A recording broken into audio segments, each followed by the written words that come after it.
Thank you so much for being here. It's more than a pleasure. It's a privilege to have you here because not only I've been following slash lurking a bit on your work for quite some time, but more than that, it's great to be able to hear from your perspective because you kind of have it all. You have the research perspective, you have the practitioner's perspective, and you have the developer perspective as in envisioning the solutions that actually make it work. So again, thank you so much for being here and for being able to take the time to show us a bit more about your work.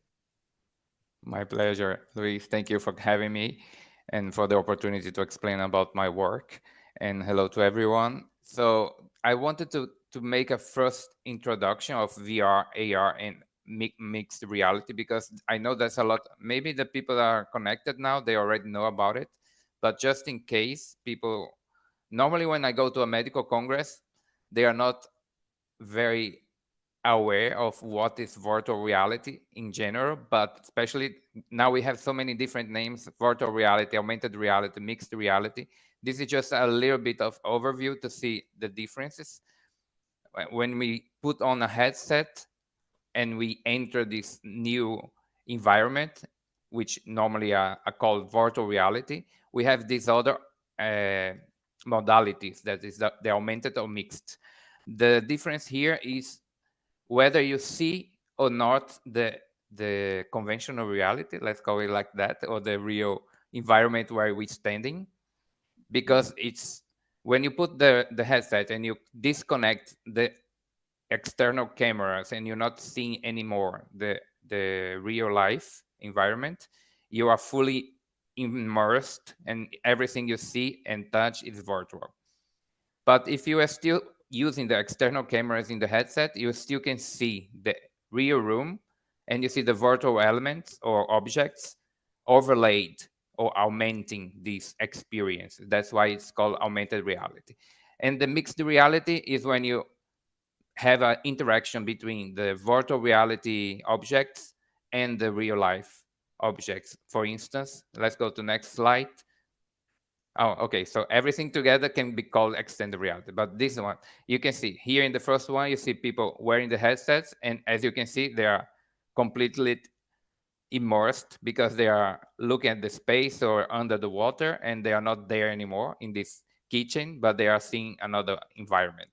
In the augmented reality, the second one, you see the real room, but you see the game or whatever you want to use to play or to do the rehabilitation, but you're only interacting in with the virtual reality objects separated from the real objects. In the last one, mixed reality, is when you mix and you connect the virtual images that you are seeing, like the scan of the brain of the patient, with the real patient. So if you move the head of the patient, the virtual reality image would also follow the real object. That's the main, let's say, basic difference here.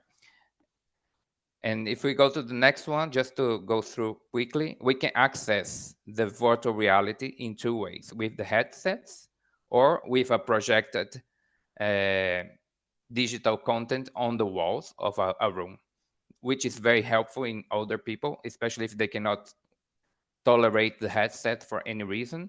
And if you want to do group sessions without the headset, it's very useful.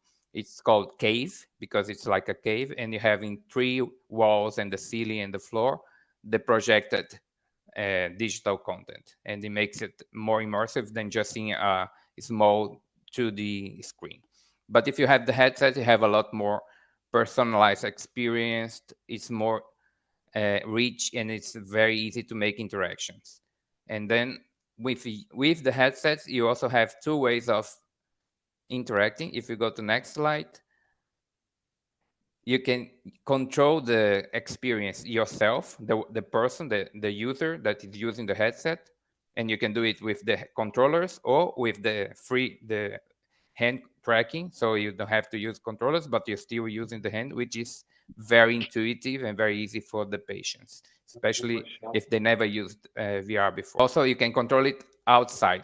the professionals, they can control the videos and the headsets on a tablet, or the experience on a computer. That's very useful when you want to do as guided sessions for memory and attention, in this case of the first one with the tablet, or for phobias in the case of the spiders, that the patient is seeing a gradual exposure that you control yourself as the therapist. So this is a little bit of general information about the VR technology, or the immersive technology. And then, what is it just a game? Is it just fun? No, let's go to next slide. And if you look in PubMed, the amount of publications only for virtual reality, not on going into augmented reality or extended reality, you can see it's really growing very fast, especially in the last 5 years.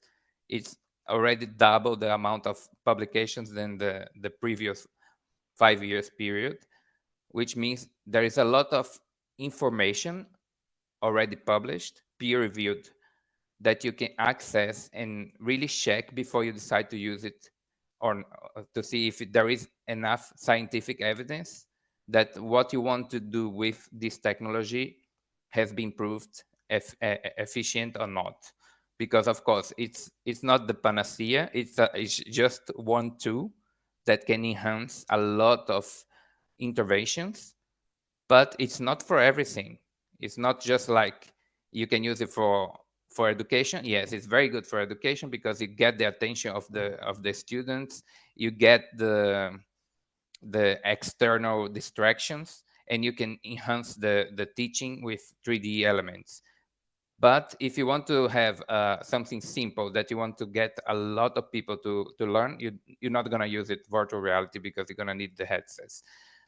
And for therapy is the same. It has very good use cases, for instance, in mental health, in rehabilitation, but it's not for all types of intervention, or nor all type of areas in medicine. So if you want to use it, first do a research, a review, and see what's published on the evidence. But you can see it's something serious that has a lot of evidence that it really works for some cases.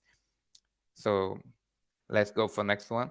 This is just for you to have an idea. In the first publications, this is what we needed to use to access the virtual reality. You needed very big computers, like a room scale computer, like a fridge, just to have the power to process the information that you wanted to put in this amazing big headsets. And now next slide is the ones that we use now, that are getting more and more comfortable, cheaper, which makes it easier to implement, and it's easier to develop and to have the content there too.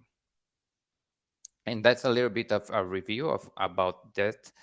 And now this is when also a little bit of the history I work in a public healthcare institution, which means we don't have a lot of budget for innovation and technology.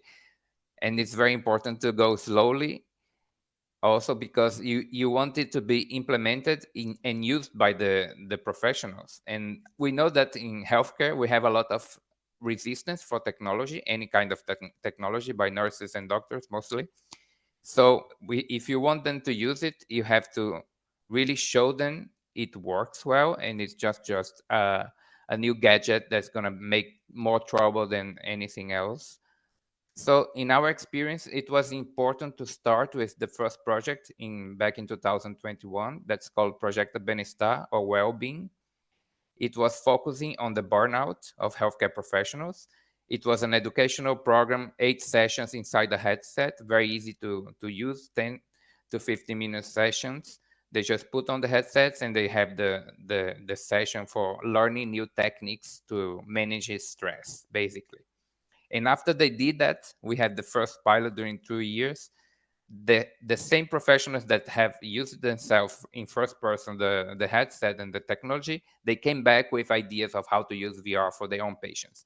Like the pediatricians wanted to use it for children during vaccinations because they were afraid. Palliative care professionals wanted to use for their patient that could not leave the room, for making it life easier and better in this situation.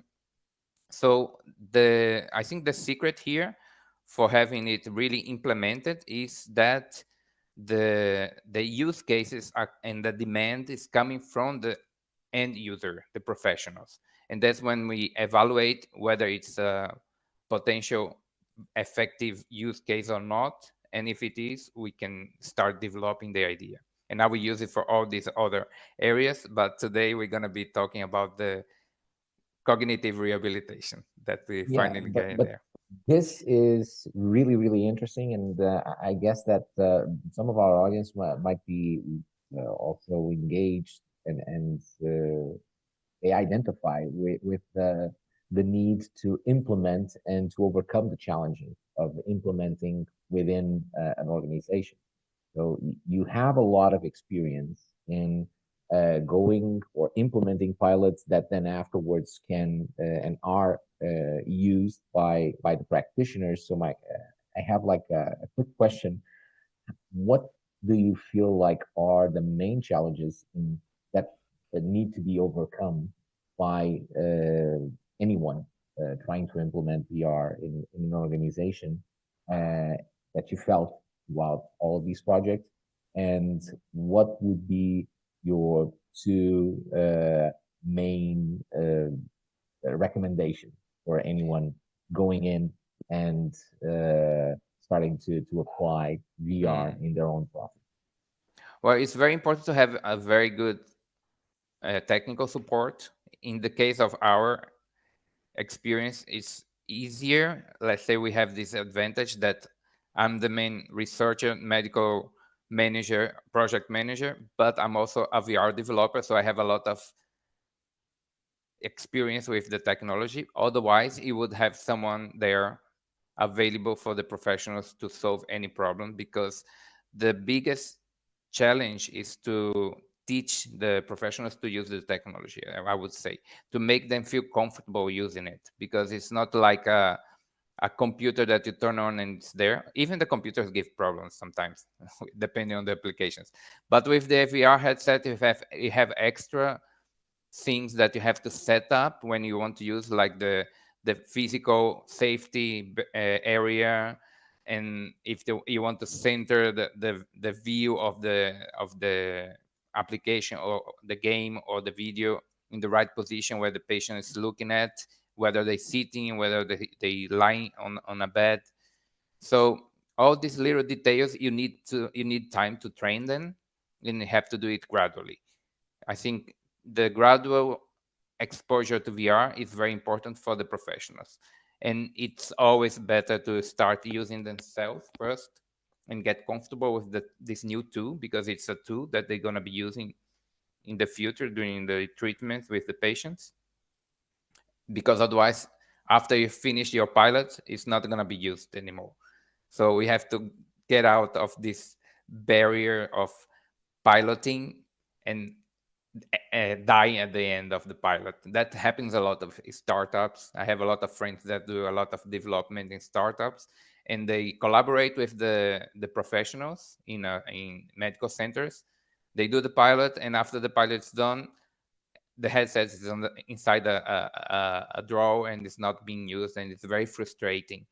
So not only frustrating, but also it's not gonna continuing with the commercial uh, relationship between the startup and the clinical institution. So it's very frustrating. So it's very important to make sure since the beginning that you give a very good technical support, and you teach make the more than teach, make them comfortable, the professional comfortable with this new tool. They need to learn how to use it, and the details of how to set up the headset or the projector. Otherwise, if they get frustrated once, they get afraid and they resist to use it again. No, absolutely. Actually, it's something that you hear over and over again because, for instance, and it's really interesting because it happens, I wouldn't say mainly with virtual reality, but a lot with emerging tech. Because when, for instance, you have a phone that breaks down, you say, "Oh, my phone broke down." But when there's something with a VR headset, you say, "No, virtual reality doesn't work." Like the whole concept. And this is really hard because at a given point, it seems that people are, or some users are just waiting for that chance to say, well, I don't need to take care of this because, or to handle this technology because it's not. And as you said, I believe it has a lot also to do with making people more than comfortable. It's like normalizing the technology itself, and just saying, okay, so this is just a tool, and it's just that, and let's move forward. So, Exactly. but sorry for interrupting. Please No, go on. that's the most important thing here, is to have a discussion, to enrich the discussion here with interventions. So you want to go into the cognitive rehabilitation now? Let's do it. So It hits in the me close yeah, to home. yeah. This case, we have an immersive room in the intermediate care center where we do the cognitive rehabilitation for patients that are in the center for a while, or they are there for maybe 2 or 3 months. So they go to this room and they can do the rehabilitation there, not only cognitive but functional. And also we use this room for relaxation for professionals.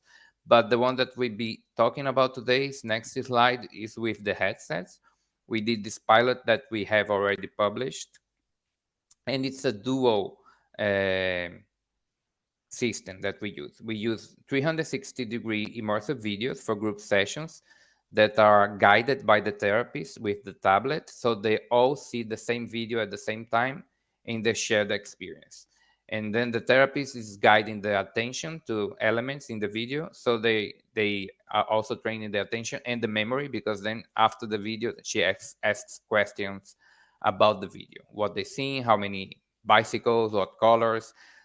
But it was very personalized because we did the videos in our city, so the patients would recognize the environments that they were seeing, and they would talk to each other and say things like, oh, I used to work in this place, I used to go here with my friends, I've been to this beach 3 years ago.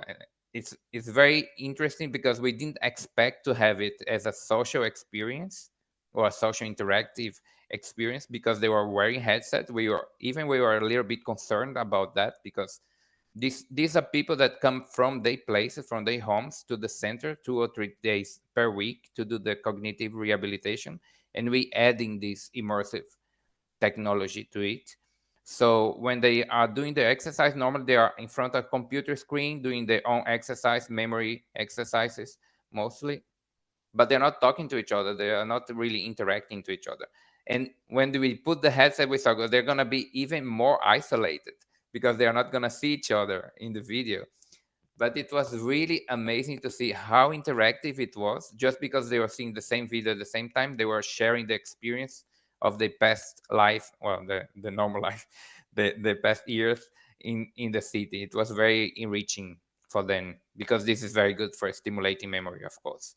And then we have the interactive VR scenarios for daily life activities. For instance, we have this virtual supermarket that they have to go and they have to shop for the specific ingredients to cook something.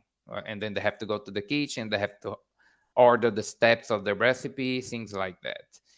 And yeah, let's go to next step. This is just the video of the, we can just pass a little bit of it, how you see them interacting to each other. And it's very interesting to see how happy they are. They're so excited to use the technology. And then we have other experiences that are more relaxing, like the aquarium in Barcelona. They are seeing some of them were there before in real life, some of them never been there. So it was interesting to see how they were explaining to each other how the experience was.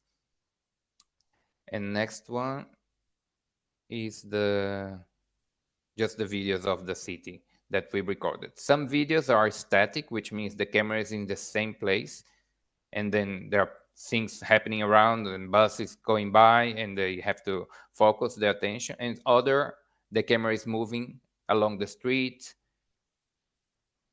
and or on the beach, because then they get to the beach and then they cross the street, they have to go walking, and then we are guiding their attention and memory to different things, asking how many bikes passed by, what color of was the bike, or even orientation, because since it's their own city, the therapist sometimes asks, if you go to the right, where do you go? Where do you get there? If you wanted to go to your place, which way would go from this square? So it's something that's very practical for their daily life in case they go to the beach and they have to go back home.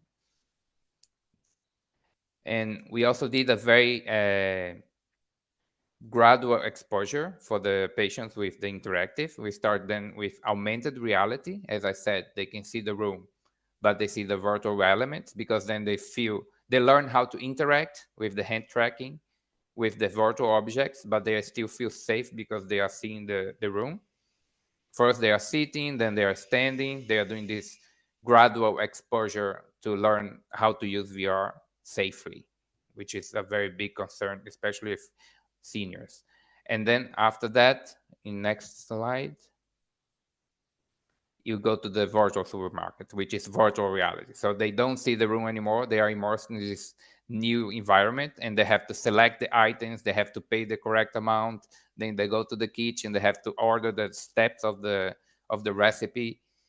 But we are always there together with them. We have the therapists, the nurses, and doctors. We are there together with the patients, guiding the experience in case they are not uh, comfortable or they're not clear about what they have to do. But the experience with this sample of people that we did the pilot was very positive. We want to do the pilot with 20 people. That was the plan, that was the protocol, and we had to expand it because everyone wanted to do it. All the participants wanted to use it, and of course we didn't want to frustrate them, so we did two groups, one of 20, one of 25, to allow them to use the headset, and the experience was much better for that. That's what we have in the publication. And now after the pilot, we are already doing the clinical trial with a control group to really see the clinical impact of this. Of course, now we with the pilot we saw that it's implementable, it's usable, it's very acceptable both by the patients and the professionals, and it's something that we can implement in the daily activities of the center. It's not causing a problem. The therapists, they are very excited because they see the patients happy, so they good, and they are comfortable in using the headsets. They learn how to deal with all the setting up of the headsets and things like that. And now we wanted to look closer to see if it's really enhancing the rehabilitation or not in matter of clinical outcomes. And that's what we're doing during the whole year with groups that goes 3 months doing the therapy, with control group not using VR, and only the regular rehabilitation. Slide there, yeah. One thing that's very important is we call it high tech, high touch, because we are very close to the patient all the time. And another interesting point is the iterative design, which is, in this case, it's very easy because I was the one developing the supermarket. But if you are only the healthcare provider, you have to have a very good relationship with your technical partner, with the startups, because you need them to be able to adapt the content to the patients. The first initial design of the supermarket, we have this little car, and the basket was inside the car, so it was a little bit lower, and we would see these frail old ladies trying to put the eggs in the car. Even though we would say just drop it there, they would not drop the egg because they would feel it's real. We have an egg in my hand, I cannot just drop it from the distance. So they would bend down all the way to put it on the basket. So we saw from the outside it was a risk that they would fall. So we changed it for the basket on the table, like as you can see here on the right, because then it's high and they don't have to bend down, because they still can put safely the eggs and everything inside the basket without having to drop them from high over the basket. So this is very important. This is just one detail that's different things, like the type of the object, and more technical stuff that is like how you grab the objects, things like that. The audio cues also, because for this kind of people, it's mostly it's okay how you You have the feedback when they touch the object. You need to have an auditive cue when you drop it and it's the correct object. You need to have some feedback to know that you did it well or not. But for instance, in other projects like the one for autistic children, we had a lot of redesign during the piloting, because autistic children, sometimes some of them are very hypersensitive, and you cannot just put bright colors. Like even the supermarket is too busy for them, so you would need to have less objects, less different colors, very bland. The audio cue has to be very bland, very soft. So everything is very uh, personalized when you use VR for healthcare, because you have to be specific for what the use case. Mhm. Uh, one question regarding the hardware itself and maintaining it. Was there any issues regarding the hardware? So let's say that after the user became more and more familiar with the hardware, most probably started using it a lot more. Was there any um, issue with the usage, with the maintenance, with Mm. people like Yeah, yeah. Well, we use MetaQuest 2 and 3 at the moment, now 3S2. I was very happy with the MetaQuest 2 because it's very robust, because it has fall down, it has had heats on the walls and everything, and it's still working. The first ones that I have for 2021, so for 4 years now, over 4 years, and they're still operational. And I'm not getting any credit or any help from Meta for that, but it's really something very easy to use. For Pico, it's another good option for using in healthcare. They have a very good system for if you want to have the application in the headset ready to use when you turn it on, like in kiosk mode, which means that you turn it on and it's directly in the application you want. But in our case, because we develop the content and we don't have internet connection in most of the centers anyway, it's not really useful for us, because we're not going to have a control of the headset online by distance. I have to, if I want to do an update, I have to go there and connect the headset in the computer and upload the new version of the software. So it depends on the use case. You have to look for it. But the headsets nowadays is they are much easier to use. Any children around get a headset, and it's like you don't have to explain how to use it. It's, even if it's the first time, they put the Oh yeah, headset and they start playing with the game, and then they say, well, I didn't explain anything yet. It's very intuitive. And the use of the headset also, you just have to learn how to use the controllers to set the safety area. But yeah. so far so good. Yeah. Yeah, exactly. The safety area is also a very important part, given that Yes. safety, as you explained, it's not just about interacting with the virtual elements in a way that is comfortable for the user, that is efficient at the same time, but we also need to take into account the whole physical outback and the environment where the user is, because it may have some hazards for the user, especially users of some age, which might hinder the whole experience altogether. So preparing Yes. the place where the experience is going to happen is also very, very important. Actually, one previously in one of our guests actually shared that they would for when demonstrating they would prepare the space in a very clear manner so that they could explain not only how the VR solution that they were going to bring would work, but more than that, how the entity would need to prepare the space for it to work well with the end user. So yeah, Yeah. we're always talking about we are always talking about virtual reality, but and augmented reality, but at the end we live in the physical reality, and that's pretty much where everything has its at.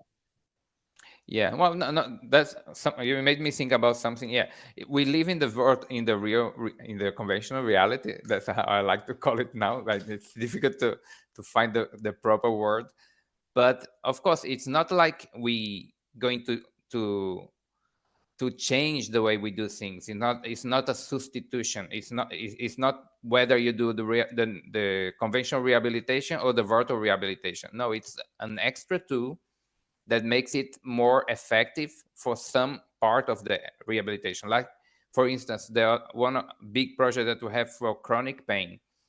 It's a multidisciplinary group sessions with physiotherapists and psychologists with patients with chronic pain.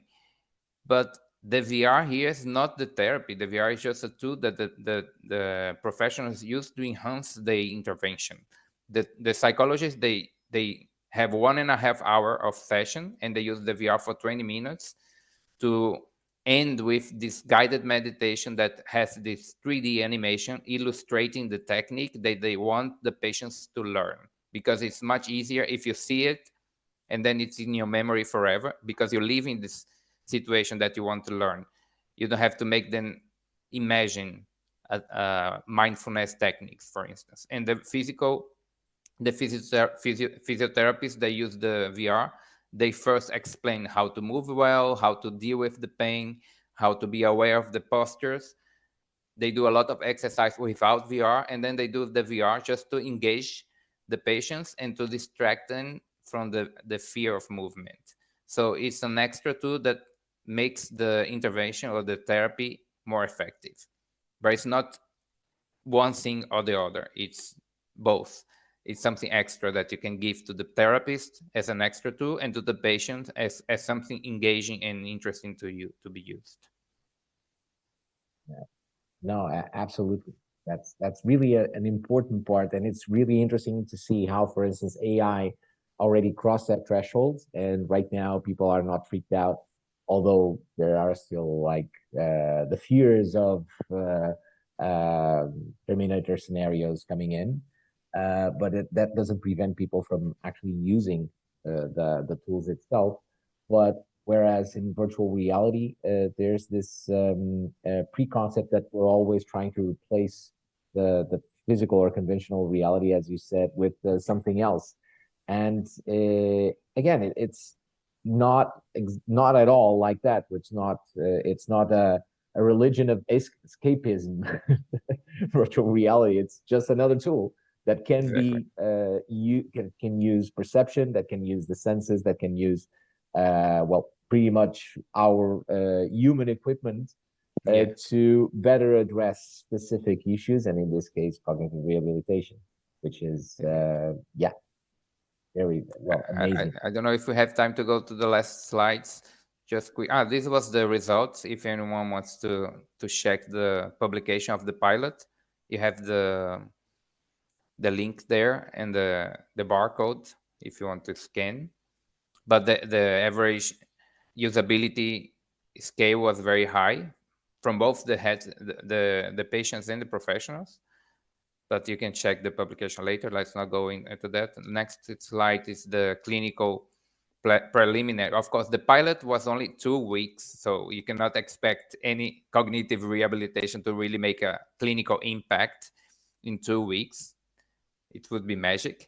I wish we could have that, but the pilot was to check if it was usable and implementable and acceptable. But of course, we did the preliminary pre and post evaluation of clinical outcomes, and it was better, not statistically significant because it was a very small improvement, but still there was a good idea of how this might be helping in the rehabilitation. And that's why we're doing the clinical trials now with a longer period of intervention, like 3 months, and different and more participants, and with a control group that would be doing the same cognitive conventional rehabilitation in the same time. And then we're gonna see if the use of VR is really making the rehabilitation more impactful or not in the cognitive functions.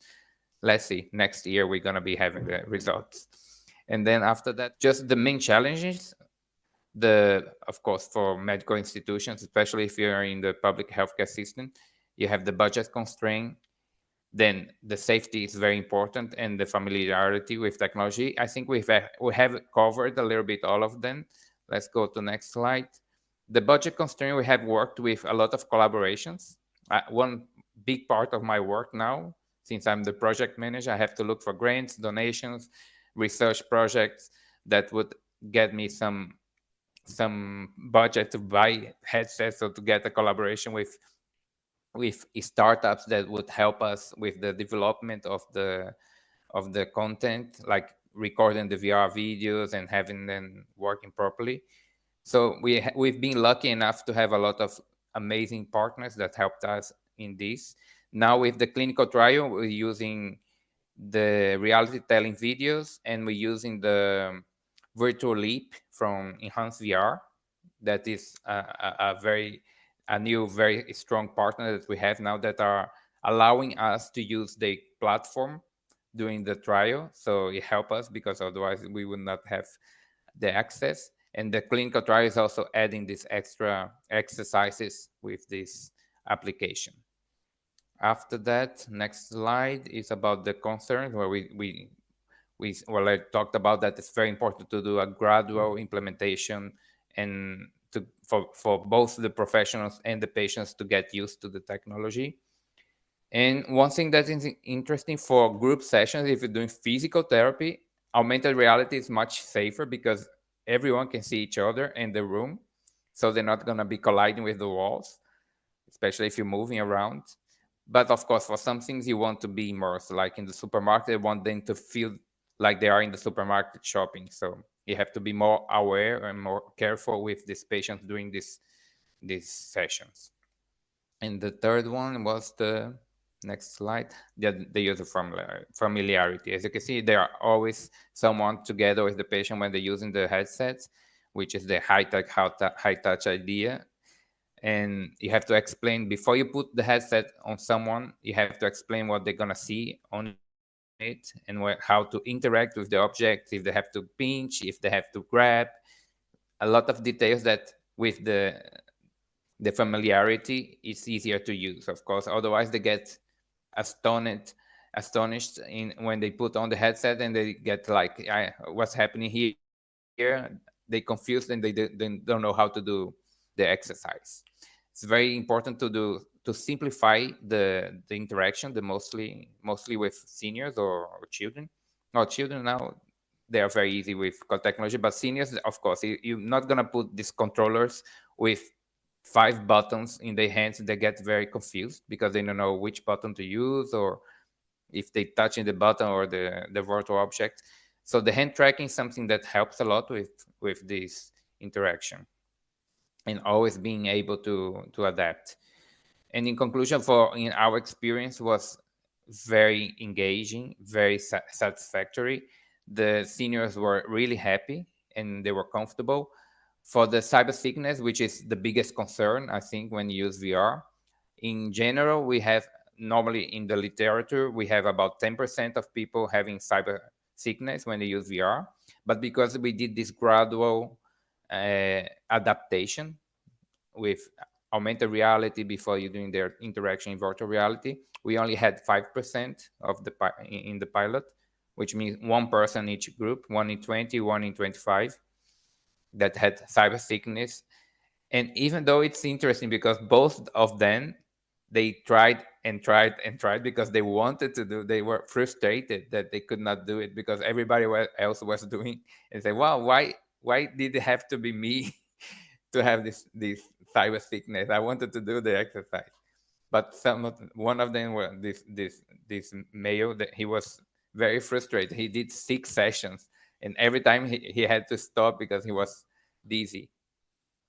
But of course, after 1 2 minutes after he took off the headset, he was okay. But he always wanted to try it again the next day. So it's very important to be attentive to that. Absolutely. Meanwhile, I would just like to open the floor for everyone who has questions to just bring them out and please place them on the chat. But meanwhile, I have two of my own. One for the researcher and the other one for the practitioner. For the researcher, I would like to ask you, Jose, um, what and having had so many different research projects being implemented in well in various areas of expertise, um, what would you say is clearly the focus area and the main departments that are benefiting right now from VR? And what would you say is your main recommendation for those departments to on how to better connect and how to scale their efforts, their research efforts within XR? Well, for research, it's a whole. We would need a whole hour to talk about it, because when you're doing something, clinical research with VR is very specific, because you need to understand, first of all, your intervention is not the headset. The headset is just a screen, like the computer screen. The intervention you're using is the software, the application that you're using with the patient or the professionals. So this is where you have to understand it, and to put your intervention in words when you want to write the protocol, because sometimes you read protocols that say we're going to use VR headsets for seniors to make them feel more comfortable in general. What's the intervention there? Are you using videos? Are you using interactive games, or what are you doing with this headset? The headset is just the hardware. It's not a medical device. The medical device, th- that which could be the medical device, is the software, depending on the use cases. If you're doing rehabilitation, this software is a medical device that you have to regulate. So it's another point, the regulatory process. If you're just using VR for distraction, like doing blood extraction, and you want the patient to see a video, it's not a medical device. It's not doing a medical intervention. So it's not a product that would be regulated. But for research, it's very important to describe it well, what you're doing with the headset, the safety measures that you're taking, what are the actions that you're going to be taking if you have a hazard or if you have a side effect. For the implementation, it's very important to think about the future, not only the pilot. If you're trying something new, even though you're just trying to see if it's usable or if it's implementable, you have to think about what is going to be the cost after the pilot to maintain it as a tool during the regular care of patients. And then you have to make it to make the accounting to see if it's something possible in the future, or otherwise to find the budget somewhere else, so like grants or collaborations.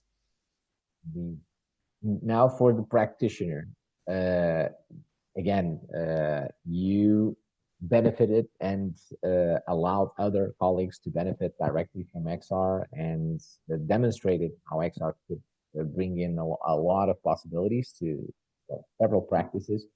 My question is, how do you believe that that can be achieved at scale? So if you had to select one or two main initiatives or actions that would have to happen in order to achieve that kind of scale of XR implementation and XR application in healthcare, what would you say those?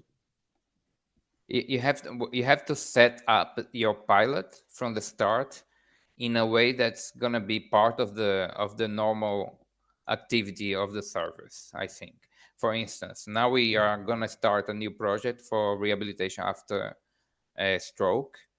And first they wanted to do it in a separate room just to use the headset, and I said no, because that's not real. That's not going to be there in the future. So in the actual room where you do the conventional rehabilitation, where would you see this headset being used? In this corner. Okay, so let's set up the whole room in a way that this new tool can be part of the normal treatment, not as a pilot that you're going to do for 3 months and then it's over. If you would have it all the time here for all the patients to use, where would it be? And then you implement. And then you have to train the professionals that are going to be using it. They want to be, keen to use it, and they want to be comfortable with it, and they need to want to use it, otherwise it's not going to work. So I think you have to find the right use cases in your institution, and then check if the team is open to use a new technology. Because if they are too burnout, maybe you have to start with the burnout project and use the headset for the professionals and make them feel like this tool is something positive to use with patients, and they would be less burnout also to use it, because otherwise it's just something extra they need to learn, and it's a burden on top of the busy daily work that they have. So this is very important. Indeed. And even for the practitioners themselves, so for and doctors, for healthcare professionals, XR also brings in solutions. So that's also, I believe, another possibility that should always be in our minds, in the sense that it can help throughout all of the supply chain of the full healthcare market. Yeah, That's just great. Again, Jose, thank you so much for this. It thank you. was very, very clear also I think how, yeah. we May have I? a question Hi. for Rita. Yes. Hi, Jose. Thank you so much for a very, very interesting session. Luis as well. I had two questions which have already been answered. One of them is advice on how to make a pilot possible. Whom did you have to convince? Which partnerships did you have to manage? And that has been fully answered. I do believe that these technologies, although disruptive, they must not disrupt the normal clinical workflows, otherwise they won't work. But I have an extra question, which is, what in your view, what will it take to make this standard of care, instead of us having always to look out for special funding? And how, when and how will this be normal standard of care? uh, we are still a little bit far away from that, but if you look at America, for the United States, they are a little bit ahead of us from Europe, because they already have one application for chronic lumbar pain that's being used and financed by Medicare. So the doctor, he prescribes this treatment, this virtual treatment, and the patient gets the headset at home for 8 weeks, and they do this chronic pain treatment, program during 8 weeks, and it's paid by the Medicare. In Germany, they have already a system. Here in Europe, I think Germany is the one that's more advanced in this financing aspect. They have a way to get financed by the digital therapies. In France, they are starting to work on that too, and I think that's about it. Maybe Netherlands, they have already been looking into it, but they're not getting anything yet. Other than that, for us in Spain and Portugal, maybe we still need to find grants and look for, but grants that get the actual hardware for us, for instance, because there's a lot of grants and calls that you get the budget, but you're not able to or allowed to buy Equipment. the hardware, which is Mhm. very frustrating, because okay, after the pilot, do I have to return it, and then it's dead. So find ways to make it happen, that you get the at least the hardware, because it's the most expensive part to implement the project there. So the main challenge is basically financing, right? It's all around financing and reimbursement, and less about the Yeah. willingness of professionals and patients to engage with these new technologies.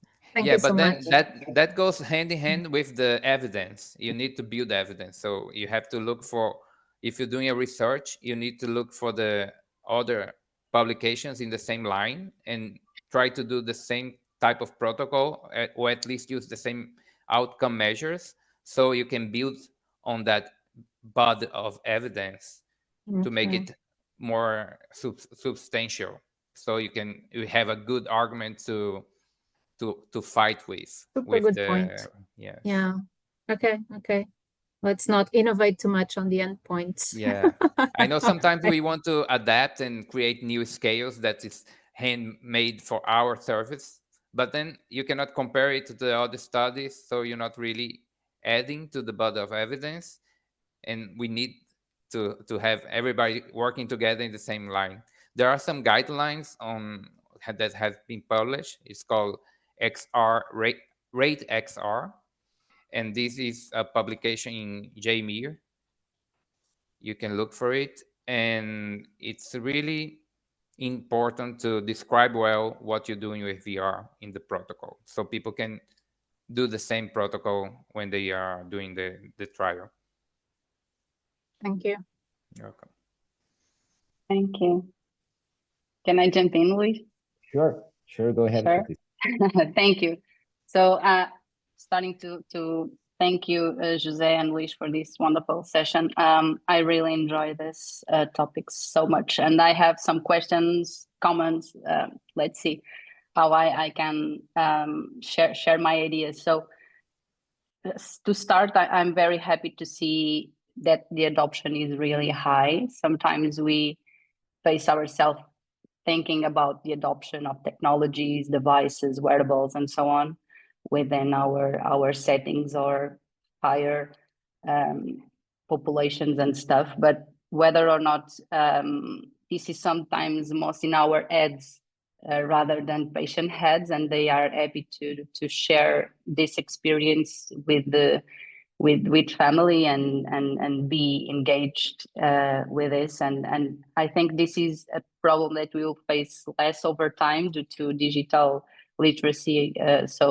But I'm happy to see that the starting point is already good. So that's a wonderful thing to listen, and thank you for that insight. Do you, from your experience, did you face some limitation regarding some rehab neurological specific topics or physical aspects that you would like to highlight has a limitation for some conditions? Yes, some limitations, because the patient needs to, depending on the exercise you want to make, they need to be able to stand up. So we have adapted for some of the exercise to be sitting down. This is the physical limitations in seniors or anyone that can be. It's important that you think about it, and also the auditive and visual, because you're using screens. If the patient doesn't see well or hear well, he's not going to be able to follow for the guided meditation that we start with. A guided meditation, there was this lady that could not hear well. We had to screen for her to understand you, and she could not follow the guided meditations. She would see the images, but she's not really following the idea. But then she could play the supermarket, and she could play the puzzles.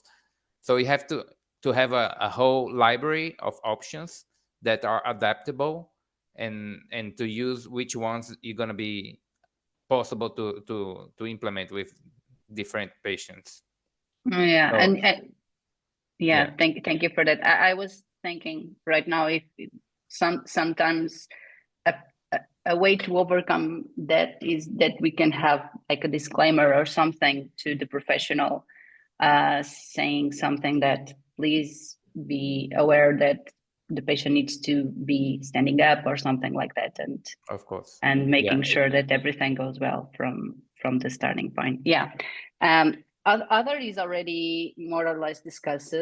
Luis brought this topic to the conversation, but I'd like to explore this a little bit more. So regarding your experience, and you said that a mandatory thing is the technical support and being sure that everyone is comfortable using the device and so on. But if you have something that you need to buy or to pilot or whatever within your perspective, what would be the non-negotiable criteria that you'd like to see?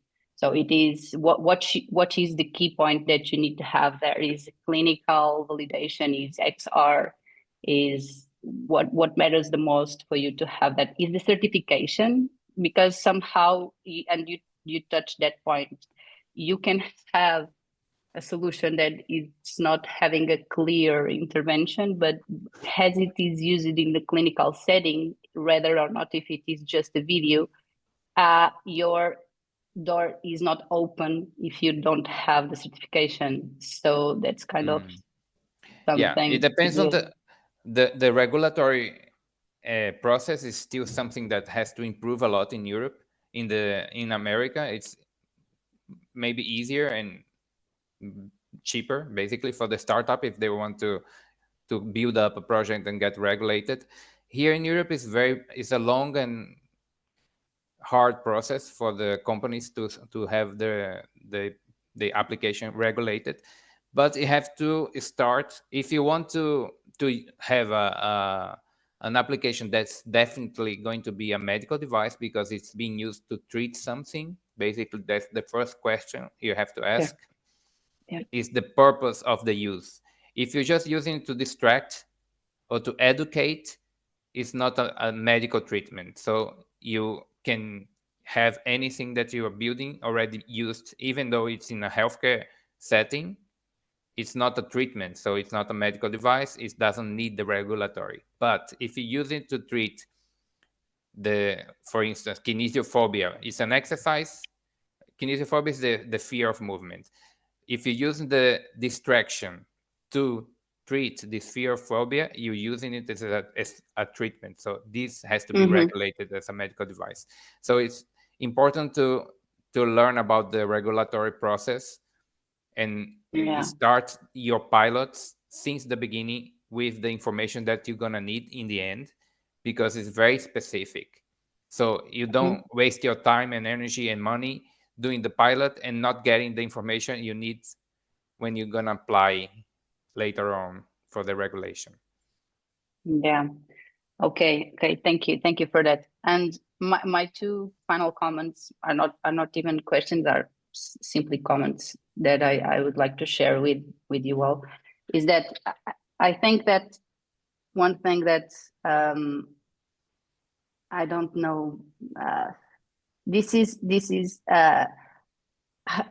for you the most valuable insight of this type of tools would be the patient improvement outcomes, or having this as a complementary tool, or showing cost effectiveness, because this is something that I was thinking, this is very close to prevention, and it's hard to have awareness or funding or people investing in this type of fields. So the same for prevention is the same here. This is must seen as a complementary tool, as something to support other therapy.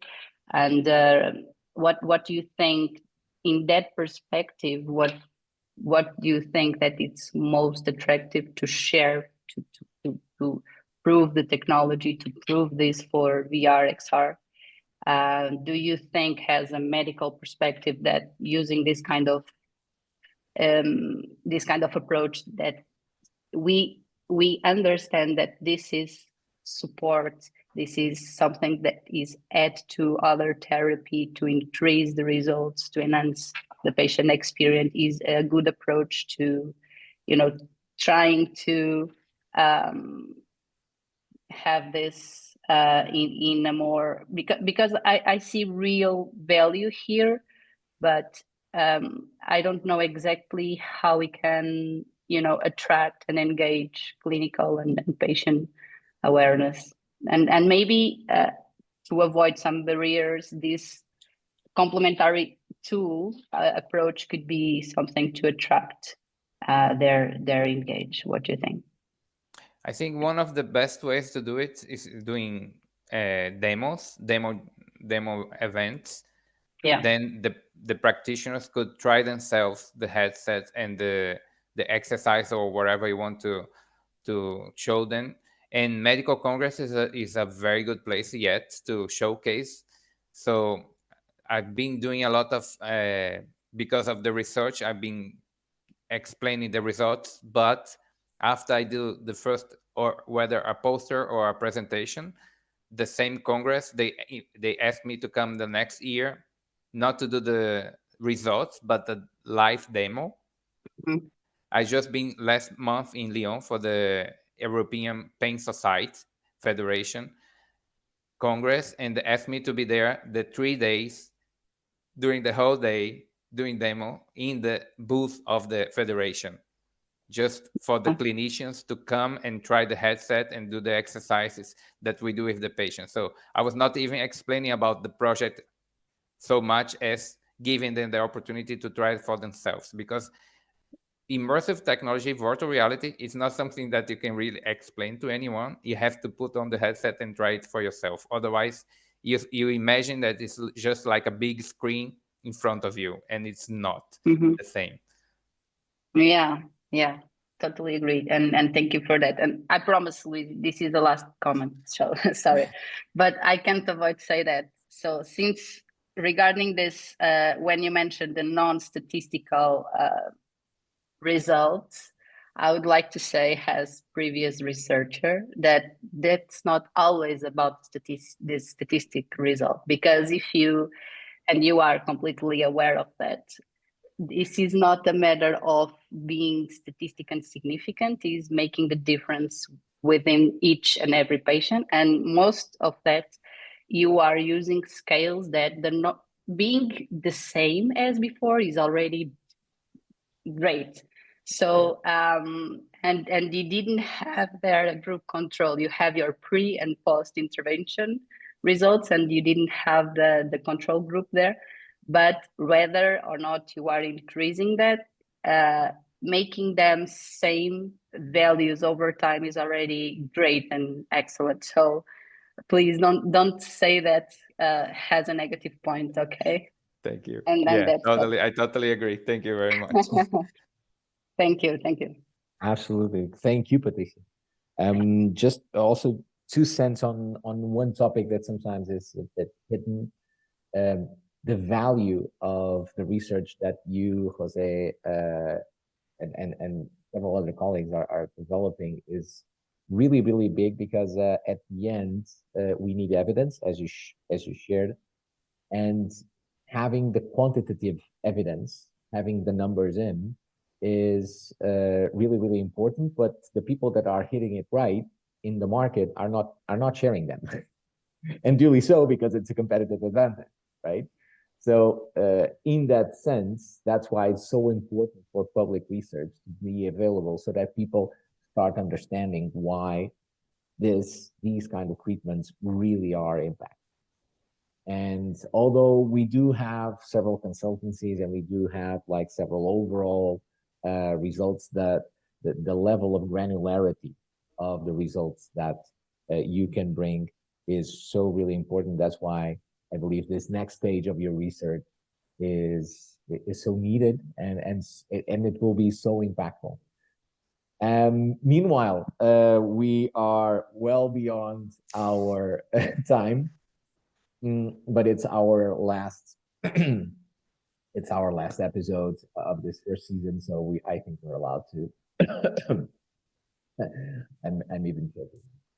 So I am really, really happy to have you here, and to have had you here, Jose, and to have had this great conversation. Thank you also, Patricia, Rita, for your questions, and this was really great.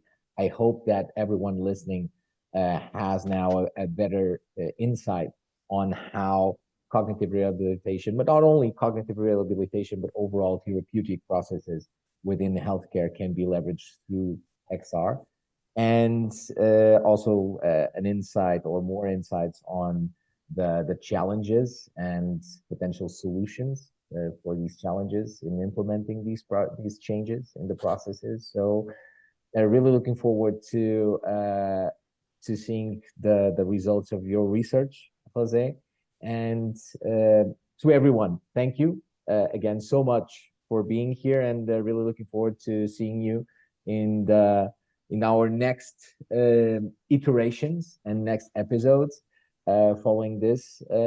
But if you have any questions, and if you'd like to review the whole season and the other episodes and this one, of course, please jump on to the Health Tech Portugal's YouTube channel, where you'll find all of the episodes lined up and ready for your review. Again, thank you so much to everyone, and thank you especially to you, Jose, for taking the time and sharing so many good things with us. It was a pleasure. Thank you. It's my pleasure.